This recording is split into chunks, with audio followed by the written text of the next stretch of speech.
उदयपुर वाटी से बीजेपी ने शुभकरण चौधरी के नाम पर मोहर लगा दी है। जिस तरह राजेंद्र गुडा ने शिवसेना का दामन थामा था, एकनाथ शिंदे ने उन्हें शिवसेना का दामन थमाया था और चर्चाएं ये चल रही थी कि बीजेपी जिस तरह शिवसेना के साथ गठबंधन में है तो उदयपुर वाटी से अपना उम्मीदवार नहीं उतारेगी और राजेंद्र गुडा शिवसेना से मैदान में उतरेंगे। लेकिन जिस तरह पहली लिस्ट बीजेपी की जारी हुई, 41 नाम उसमें शामिल किए गए, उदयपुर वाटी से शुभचरण चौधरी को शामिल किया गया। अब चर्चा ये चल रही है कि राजेंद्र गुडा का आखिर क्या होगा। ना राजेंद्र गुडा घर के रहे ना घाट के रहे। शिवसेना मजबूत स्थिति में कह रही थी कि हम राजेंद्र गुडा को पार्टी से टिकट भी दिलवाएंगे, लेकिन जिस तरह उदयपुर वाटी से शुभचरण चौधरी का नाम फाइनल हुआ, अब ऐसे में चर्चाएं ये भी चल रही है कि आखिर लाल डायरी का क्या होगा। राजेंद्र गुडा बड़ी सभाओं के माध्यम से लगातार लाल डायरी का जिक्र कर रहे थे। प्रधानमंत्री नरेंद्र मोदी ने भी लाल डायरी का जिक्र किया था और कहा था कि भाजपा सत्ता में आएगी तो लाल डायरी के पन्ने खोलेंगे और कांग्रेस की पोल खोली जाएगी।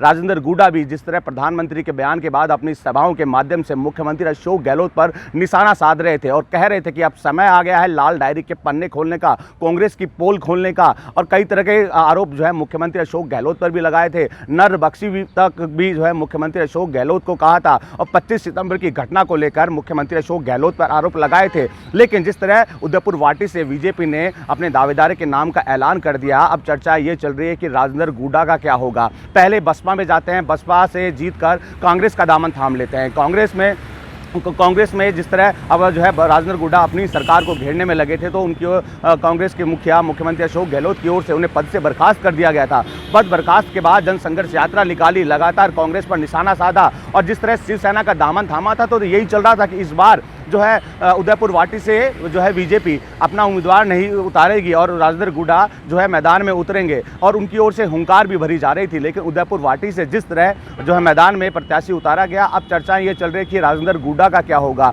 क्या बीजेपी वापस जो कैंडिडेट उतारा है उदयपुर वाटी में उसके नाम को रिप्लेस करेगी, राजेंद्र गुडा को मैदान में उतारेगी? क्योंकि राजेंद्र गुडा तो पहले भी कह चुके थे कि उन्हें पार्टी से मोह नहीं, वो किसी पार्टी के दम पर नहीं जीतते हैं, अपने दम पर जीतते हैं। लेकिन जिस तरह अपने बेटे के जन्मदिन पर हुंकार भरी थी और शिवसेना का दामन थामा था और एक शक्ति प्रदर्शन भी उनकी ओर से किया गया था, तो चर्चाएं ये चल रही थी कहीं ना कहीं बीजेपी उनको समर्थन देगी, शिवसेना के रूप में राजेंद्र गुडा को मैदान में उतारा जाएगा। लेकिन पहली लिस्ट ने ही सबको चौंका दिया। राजेंद्र गुडा और उनके कार्यकर्ताओं में भी चर्चा चल रही है कि अब राजेंद्र गुडा अगला एक्शन क्या लेंगे। हालांकि शिवसेना की अगर बात करें, शिवसेना बीजेपी के आला कमान से मंथन करने की कोशिश करने में लगी है। जिस तरह की जानकारी मिल रही है, शिवसेना के एकनाथ शिंदे हैं, वो कहीं ना कहीं जो बीजेपी के आला कमान है उनसे चर्चाएं करेंगे। क्योंकि जिस तरह शिवसेना का दामन खुद एकनाथ शिंदे ने राजेंद्र गुडा को थमाया था, उनको वो शिवसेना में शामिल किया था, तो यही चल रहा था कहीं ना कहीं उदयपुर वाटी से बीजेपी अपने मैदान में अपना कैंडिडेट नहीं उतारेगी। इसके साथ साथ जेजेपी की बात करें तो उसको लेकर भी कयास लगाए जा रहे थे, लेकिन अभी तक जेजेपी की स्थिति अभी साफ नहीं हुई है।